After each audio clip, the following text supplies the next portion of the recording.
Welcome to Let's Play Ezra and Nehemiah, the reminder video. This video is intended for you to actually play along as you watch the video. It walks through the setup and a very short reminder in case it's been a while since you've played the game. If you want to watch a video that has a setup and also more detailed instructions on how to play the game, you should watch the full version of this video. I'll put a link in the show notes for this video. So let's get started with the setup. First, get out the game board and place it in the middle of the play area. In the set of small cards, there are 6 gate cards. Place them to the right of the main player area with the outline of the worker on top. The solo game will play set up like the 2-player game. So in the 1 or 2-player game, as well as the solo game, we'll take the muster gate and the east gate. We'll flip them over so that you see the numbers 1 and 2 for the workers and place them over the spots on the playboard that are labeled muster gate and east gate. In the small cards, there's also 6 neutral wall cards. Again, in the 1 and 2-player and solo games, we'll take 3 of those neutral wall cards and place them between the muster gate and the east gate.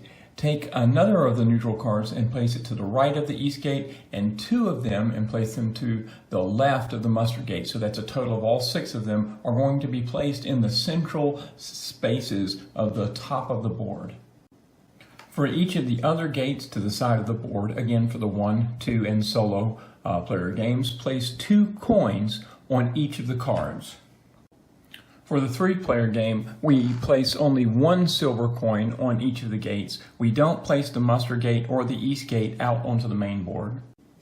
And we only place neutral walls between the muster gate and the east gate. In the game, there's 104 resource cubes and a bag to put them in. Now, in the official setup, it says to pull out 10 of each of the resources before you put them in the bag, but I find it easy just to pull them out of the bag, so I keep them in there. The bag just makes it easy to mix up the cubes as you take them out to place them on the board. So that's what we'll do next.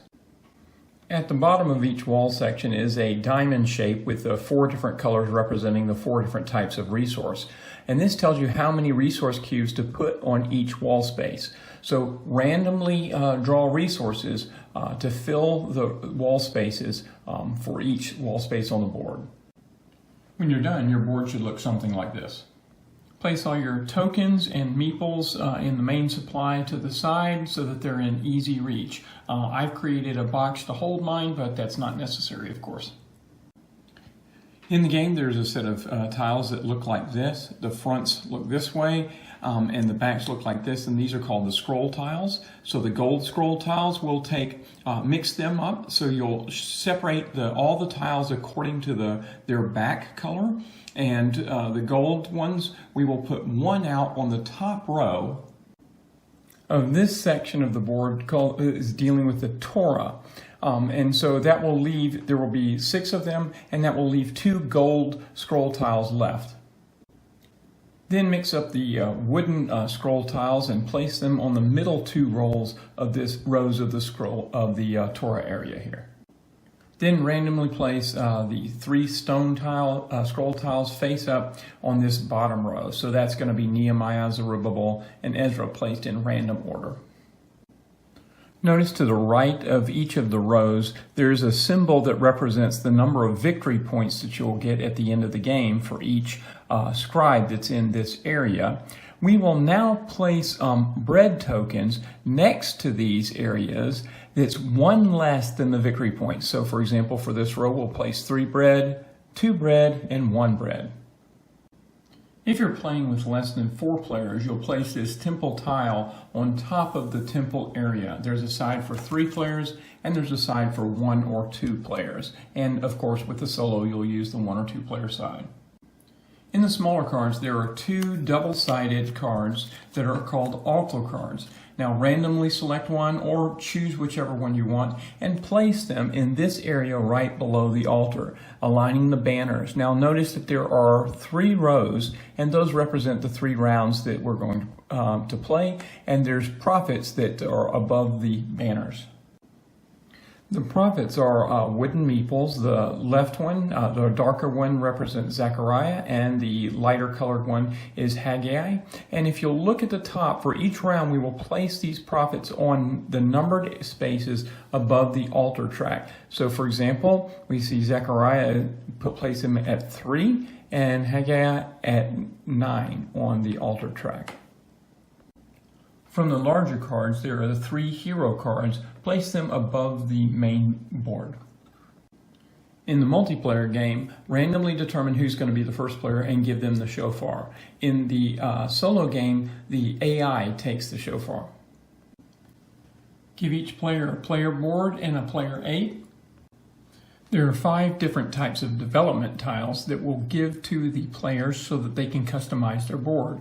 There's an undeveloped side and a developed side on each of the different tiles. And you can see that the developed side has a brown background and has victory points with a gold kind of altar showing. Each of the tiles of a given type are slightly different to give a little bit of randomness to the customization. These tiles are called the guard tiles, then the laborers, the farmers, the traders, and the elders. So place the tiles in the player board, with the undeveloped side up, so the guards will be here, laborers, and you can see the little icon showing that that's a laborer, a farmer, a trader, and an elder. Each player will have 16 workers of their own player color choice. We will give each player 6 to start with, and the other 10 will go into the main supply so that they can get them later. Each player will also have a tent-shaped token that they place in this area of the board on this middle circle. So as you have other players, just stack them up. Each player also has a flame-shaped token that can be put on the 0 space of the altar track. Again, stack them up as you add the different players. Each player also has a square grooved token that is used for tracking victory points. Place that on spot number 10. Again, stack them up. Each player also has 10 character cards and 12 wall cards with a background that matches their color. Shuffle them up and put them in decks that are face down. Place them next to the player board and draw the top 4 cards of the character deck into your hand. At the bottom of the guard tile to the lower left is a set of resources. So draw those resources from the main supply and place them into spaces on your guard tile. Each player then gets 5 silver and 3 food from the main supply. There are 3 different types of blessings, and on the player board there's a track, so place your blessing markers in the 0 spot for each of the different blessings. Underneath the temple there are Levite tracks for each of the player colors. So take a meeple of the player's color and place it at the bottom of the Levite track. That meeple should be taken from the main supply and not from the player supply. There are 4 gates at each of the corners of the board, and so the players will place one of their meeples on one of the gates in the 4-player game. So you start from the last player to the first and choose one of the gates to place your meeple. In a 2-player game, each player will have 2 gates, starting with the last player, then the first player, then the last player again, then the first player, and you get to choose. In the solo variant, you pick whatever 2 corners that you'd like, and the AI opponent gets the other 2. In a 3-player game, one of the gates will be neutral, and you can place a white meeple there if you want, but that's not necessary. In a 1 or 2-player game, take the 2 white meeples and place them on the 2 outer scrolls of the bottom roll. Most of the components are considered unlimited, so if you run out, use a suitable substitute, but the workers are considered limited. You never have more than 16 total. The player's hand limit is 4. For the solo game, you'll have these additional steps. First, you'll take out the AI player board. It's a double-sided board, and there's stars on the different sides. So as you're starting out, choose the side that has 1 star. There's also a solo player aid that you can place next to the board. There are focus cards that have the lion on the back of them. Shuffle them up and create a stack and place it in the section that has the lion on the board. Do the same thing for the scheme cards, which have a picture of a lamb on the back of them. The AI will start with workers, silver, and gold as shown on the board here, so you can just place them next to the AI board. The rest of their workers go to the main supply, just like the other players, and the same thing for the tent, the VP marker, and the altar marker. They go on the tracks, just like a regular player. The AI will use the wall cards, so you shuffle them and place them next to the player board, but they don't use the character cards. Place the blessing markers on the blessing track, just like for a normal player. The AI will start with one Levite, so place them on the Levite track, and as we mentioned earlier before, they'll have 2 gates on the corners of the board, and we'll need to place the 2 white meeples up here on the bottom scrolls. So that completes your setup, so let's talk about how to play the game. The front and back of the player aid and the AI aid describe most of the things you need to know about playing the game. Page 40 gives a description of all the character cards. Pages 38 and 39 describe all the scrolls. In addition, there are reminder icons in the middle of the board and all around the board, as well as on the solo board. As a result, this video will focus on the things that are not obvious from the player aids. When you're doing the trade actions associated with your character card, you can either spend silver in order to gain resources or turn in resources in order to gain silver. When you're gaining silver by turning in resources, you can do that any number of times. But when you're spending silver to get resources, you have to choose only one trade action. So it's either the top one or the bottom one. When you're spending silver, you will first spend your silver at the gate. If the gate is owned by a player or AI, you give the silver to them. If the gate is not yet built, then you put the silver on the gate. If the gate is a neutral gate, such as the muster gate or the east gate in the 1 and 2 player games, then you pay your silver to the supply. When you're building walls and gates, the cost of clearing the rubble is shown at this place on the board. The AI doesn't pay any cost for clearing rubble. When they're building a wall or a gate, they will use the focus card starting at the gate that's on there. So for example, in this case, they'll start at the east gate and the arrow points in the direction that they'll move to try to find a matching spot. When looking to build a wall or a gate, they will prefer areas that have rubble to those that don't have rubble. If they're instructed to build a gate and all the gates have been built, they will just go to the next lower scheme.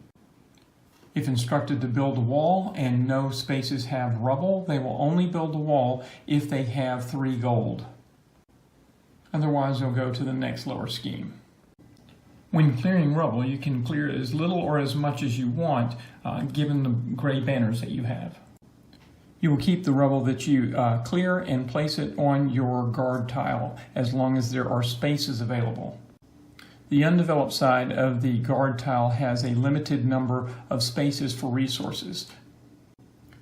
During your turn, you're allowed to have more resources than will fit because you might use those for doing other actions. However, at the end of your turn, any excess resources you need to return to the main supply, and it's your choice which ones you return. Whenever you build a wall, you draw the top 3 cards off of your wall deck. You choose one that you will place and gain the immediate reward. Then you take one and place it on the top of your deck and one and place it on the bottom of your deck. When building walls or gates, you can apply the discount any number of times as long as you have enough banners or gold. Whenever you build a gate, if there were coins on the gate, you gain those to your supply. Place the card over the gate, place your worker over the card, gain the immediate blessing, but you do not gain the rewards shown at the top of the gate unless you're making a connection. A connection is made whenever you build a gate next to an existing wall or you build a wall next to an existing gate. Whenever a connection is made, all players involved in the connection gain the reward shown at the top of the gate. However, if one player owns more than one section, they still only collect one set of the rewards. Levites can be used to either place resources in the temple or the altar, or they can give you an extra banner. However, I have to use a Levite in order to place something in the temple or the altar. So any Levite I use to place a resource cannot be used for an extra banner. So you could imagine that there would be a little Levite next to each of these banners here and there, because you have to play the Levite and the banner. Whenever you place a Levite, the cost of placing the Levite is shown on the left-hand side, and the immediate rewards you get by placing the Levite is shown on the right. As you can see by the icons up here, you gain immediate rewards for placing stone or wood or gold into the temple, and you cannot place a cinder in the temple. When you place resources in the temple, you must always place from left to right, and if you fill up a section, you gain the rewards associated with the section shown on the bottom of the board. When you move your tent around the city, you gain the reward that you cross over. As you gain blessings, you'll notice that above the blessing track there are rewards, but you do not gain rewards as soon as any single blessing reaches there. You have to have all of the blessings reach that column. So for example, in this configuration, we wouldn't gain any rewards until the red blessing reaches the column. When placing scribes in the teaching of the Torah area, only the bottom tiles are open immediately, and then any tile that touches a scribe is open and available for placing a new scribe. The first player to place a scribe on a particular road gains all of the food resources on the right-hand side. In the 1 and 2 player game, the white scribes do not block other players from placing their scribes there, but they do, the white markers will move up. So for example, if I place a scribe in this hero here, then I will take the spot of the white one, and he will move up always to the leftmost area. He never moves over to the right, and so this spot is occupied. He continues moving up until he gets to the top. If he's already at the top, then we can take him off the board because he's only there as a placeholder to allow you to place other scribes. Whenever you place a scribe on a hero tile, then you will gain the associated hero card. You'll gain the reward based upon the round that you're in, and then you will tuck your card behind your player aid. When you prepare for the Sabbath, any of the elders or traders that you retrieve will have to be placed either as a laborer or a farmer. When you're tucking cards, the number of cards that you tuck are shown on this area in the board based upon the round number. During the Sabbath, when you tuck your character cards, you will choose from the 6 that you've played, and you'll gain the rewards according to the character that you tuck. After the Sabbath, the rewards for being the altar leader are shown here on the board based upon the round. Now here are the rules to remember when you're playing solo for the AI. When the AI is placing resources in the temple, they always place it in the lowest leftmost spot. For the AI to place a scribe, they do not use the cost on the left-hand side. They use a formula, which is the number of victory points in gold, so in this case 3, minus 1 gold for any row that is completely filled by colored scribes. If instructed to place a scribe at the highest row and they can't afford it, they will move down until they can afford to place a scribe. Now, in most cases, you will find that there will be multiple options of where to place your scribe. And the way you will determine that is to look at the focus card and divide it up. So for example, here we have 2 particular options where we could place our scribe. So we divide the card vertically in half, and wherever the black square with the arrow is, that's where we'll place it. So if I were to divide this card in half, the black square would be on the right, so we would place our scribe on the right tile. If, on the other hand, we had 3 options, such as 2 scribes next to each other, we would divide the focus card by thinking or imagining a line between the first and second from the left, and the third and fourth on the right coming from the left to right. So we divide it up so that the 2 areas, the 2 spots in between are in the middle section. So since the black square is in the middle section, we would choose the middle tile. Now, if there are 4 or more options available, you divide up the card into the 4 sections, And again, if there's 4, that tells you where to place the scribe.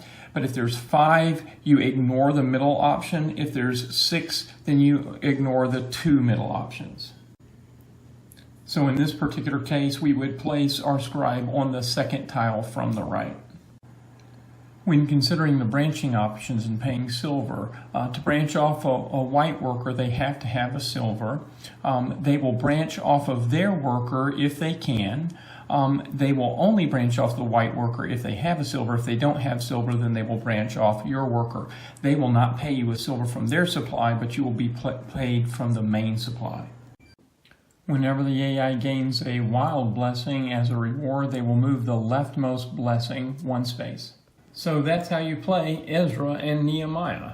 I hope the video has been helpful and that you enjoy playing the game.